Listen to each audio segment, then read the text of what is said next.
राज्यसेवा पूर्व परीक्षा 2020 मध्ये विचारलेला प्रश्न आहे हा रेशोवर आधारित. बघा प्रश्न कसा दिलाय आपल्याला की एक रक्कम ABCD यांच्यामध्ये 5:2:4:3 या प्रमाणात विभागायची आहे.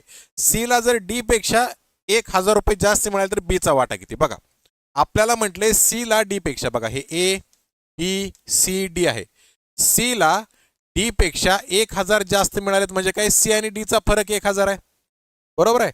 सी ला किती मिळाले 4x, डी ला मिळाले 3x, म्हणजेच 1x ची किंमत आपल्याला 1,000 दिलेली आहे, लक्षात घ्या, बरोबर.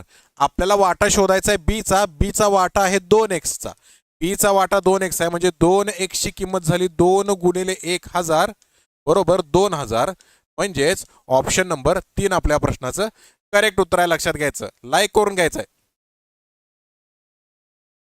नेक्स्ट घ्या,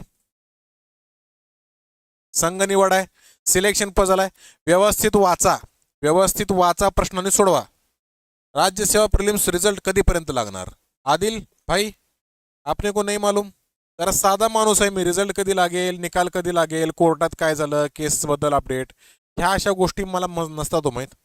साधा बोळा माणूस आहे, शिकवत बसतो फक्त मी.